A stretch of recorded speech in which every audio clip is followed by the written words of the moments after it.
Professor Yunus আলোচনাটা শুরু করেছেন এই কথা বলে যে অনেক বড় সংকটের মধ্যে আমরা আছি।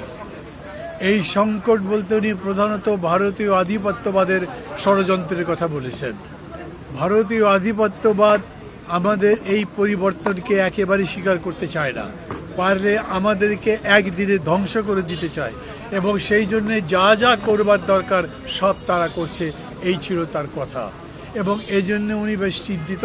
উনি চাইছেন যে এই জন্যে সমস্ত জাতির ঐক্যবদ্ধ হওয়া দরকার, রাজনৈতিক দলগুলোর মধ্যে ঐক্যবদ্ধ হওয়া দরকার, কিন্তু দিন দিন এই ঐক্যটা দুর্বল হচ্ছে, এই জন্য উনি চিন্তিত, উনি বেশ খানিকটা হতাশ। আমরা আমাদের পক্ষ থেকে বলেছি যে না, এই প্রশ্নে আমরা সবাই এক থাকবো। আমাদের ডিফারেন্স যেটা থাকবে, সেলিম ভাই যেটা পরে বললেন যে যেরকম করে ডাইভার্সিটি অ্যান্ড ইউনিটি হবে, আমাদের মধ্যে মতপার্থক্য থাকবে কিন্তু মূল জাতীয় ইস্যুগুলোতে আমরা ঐক্যবদ্ধ থাকবো, সেই বিষয়গুলো তাকে বলেছি। উনি মোটামুটিভাবে আশ্বস্ত হয়েছেন। আর একটা বিষয় তিনি বিশেষ করে বললেন হঠাৎ করেই, যে আমি সেদিন খুবই হতাশ হয়ে গেলাম আমার মিটিংয়ের মধ্যে যখন উপদেষ্টা পরিষদের সঙ্গে বসছি। আমার মনে হলো আমি এতদিন ধরে যেগুলো করছি এগুলো কোনোটাতেই সফল হতে পারবো না, সবই ব্যর্থ হয়ে যাবে, সংস্কারও হবে না, ঠিকমতো নির্বাচন করতে পারবো না। এই জন্যে আমি মনে করেছি আমার দায়িত্বে থাকা দরকার নেই, অতএব আমি ঘোষণা দিয়েছিলাম যে আমি পদত্যাগ করছি।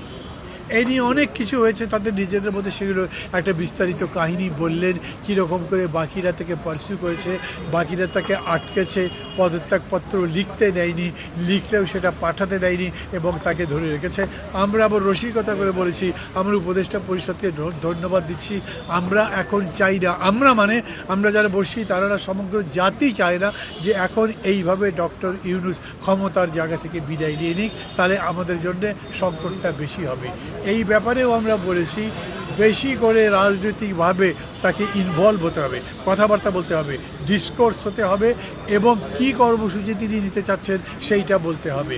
বেসিক্যালি যেহেতু রাজনীতিটা হচ্ছে নির্বাচন সামনে, সেই নির্বাচনের রোডম্যাপ তার বলা উচিত এবং তিনি কীরকম করে নির্বাচন করতে চান, তার ডেডলাইন কবে, সেই সম্পর্কে তার বলা উচিত।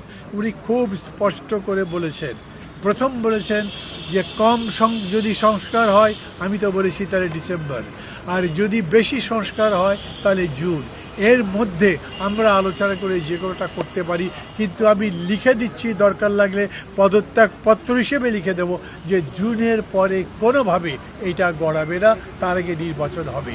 যারা যারা সন্দেহ করে যে না আমি বোধহয় কোনো মতলব ভাসছি, ক্ষমতা আরও কুক্ষিগত করতে চাই, দীর্ঘস্থায়ী করতে চাই, তাদেরকেও দরকার লাগলে আমি প্রভিজনারি নোটের মতো করে কিছু দিয়ে বলবো যে আমি কোনোভাবেই আমার ক্ষমতা এক্সটেন্ড করতে চাই না, এই অন্তর্বর্তী সরকার ক্ষমতা আর বেশি বাড়াতে চায় না, সামনে বরঞ্চ একটা নির্বাচন দিয়ে গণতন্ত্র নির্মাণের জন্য যা করা দরকার সেইটা আমি করব।